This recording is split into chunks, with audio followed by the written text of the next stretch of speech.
Universal Theosophy. But the word Theosophy is also applied to the Theosophical teachings, that is, the body of concepts taught by a Theosophist as a result of his insight and wisdom. There is an important difference between Theosophy as the state of divine wisdom dealt with in the previous video, and Theosophy as the teachings that come through someone who has attained, whether temporarily or permanently, that enlightened state.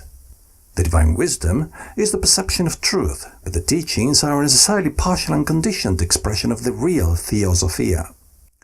They are therefore not the truth, but a description of it.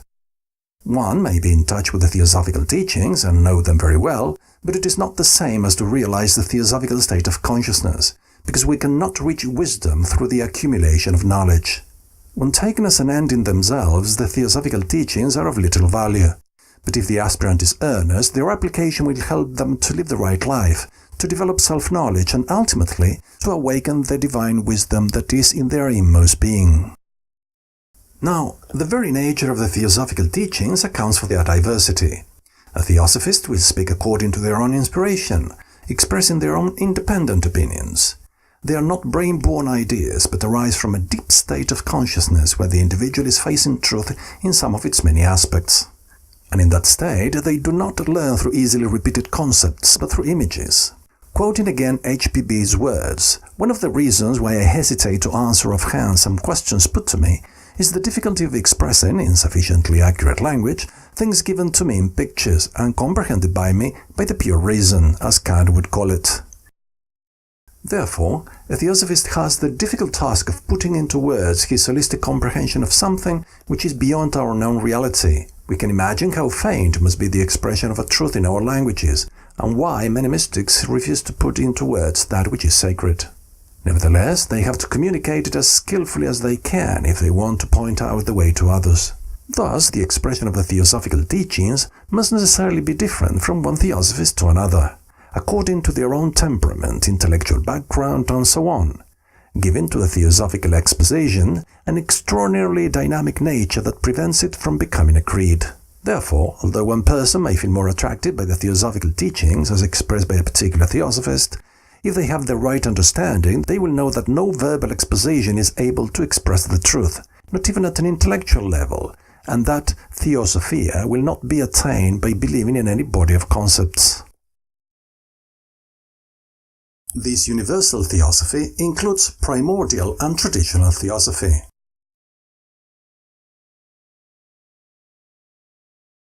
Primordial theosophy, ancient theosophy, sometimes called the ancient wisdom, meaning that ancient truth known in the past as the wisdom religion. Theosophy transcends the Theosophical Society and has been with humanity since its inception, not only in Western countries, but also in the whole world. According to the Theosophical view, every world religion is based on and comes from one and the same ancient truth, known in the past as the wisdom religion. It is the body of truths which forms the basis of all religions, and that cannot be claimed as the exclusive possession of any. However, the pure and original teachings of religions became, in time, more or less corrupted by human ambition and selfishness, and obscured by superstition and ignorance. Thus, universal theosophy became entangled in a mass of confusion, and now a special effort is necessary to bring back its purity. BESANT, the former president of the Theosophical Society, speaks about the secondary meaning which lies at the level of basic philosophical and moral teachings shared by different religions. Theosophy, in a secondary sense, is the body of doctrine obtained by separating the beliefs common to all religions from the peculiarities, specialities, rites, ceremonies and customs which mark off one religion from another. It presents these common truths as a consensus of world beliefs, forming in their entirety the wisdom religion or the universal religion, the source from which all separate religions spring, the trunk of the tree of life from which they all branch forth. Primordial theosophy, by definition, is something whose historical development cannot be traced, and which can be known only by gnosis or through its reflection in forms of traditional theosophy. It is postulated by modern theosophy as the basis of itself and of all other expressions of traditional theosophy. Its reality is affirmed by Blavatsky and her teachers in such statements as the following. Wisdom religion, the one religion which underlies all the now existing creeds. That faith which, being primordial, and revealed directly to humankind by their progenitors and informing egos, required no grace, nor blind faith to believe, for it was knowledge. It is on this wisdom religion that Theosophy is based. The wisdom religion is the inheritance of all the nations the world over. The wisdom religion was one in antiquity, and the sameness of primitive religious philosophy is proven to us by the identical doctrines taught to the initiates during the mysteries, an institution once universally diffused. All the old worships indicate the existence of a single theosophy anterior to them. Doubt not, my friend, it is but from the very top of those adamantine rocks of ours, not to their foot, that one is ever enabled to perceive the whole truth by embracing the whole limitless horizon.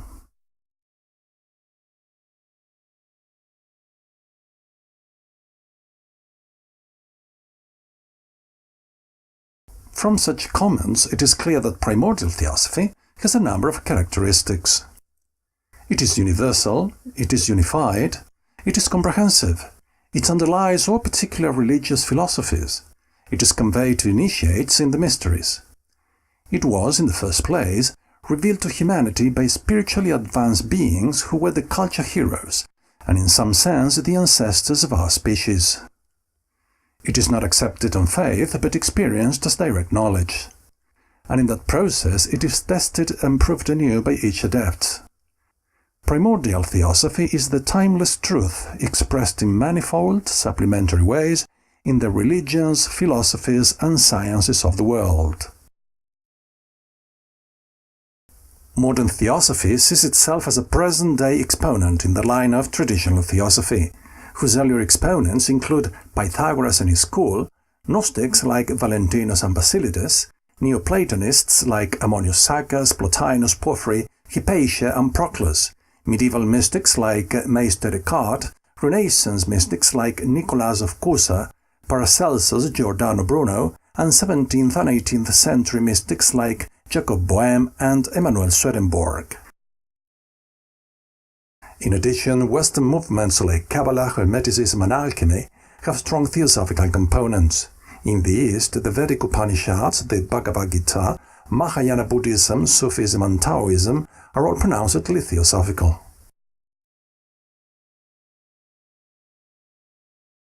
The similarities that unite the thinkers and teachings of the foregoing list are widely recognized by scholars who apply the term theosophical to them.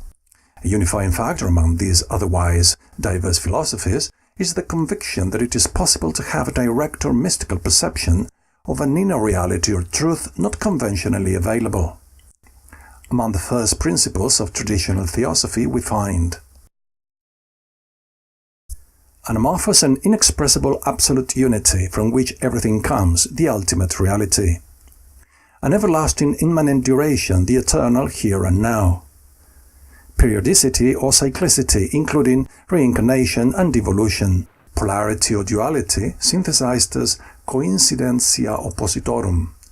Cause and effect, and gnoseology, prajna or intellectual intuition, direct perception of truth. The existence of a hierarchy in the universe, the human constitution, correspondence, degrees of initiation, cities or latent powers, and so on. But where did these teachings and movements originate? When and where in history can we find its roots?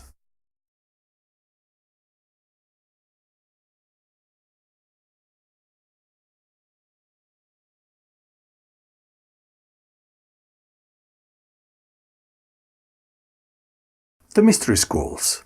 A mystery school is a university of the soul, a school for the study of the mysteries of the human nature of man and of surrounding nature.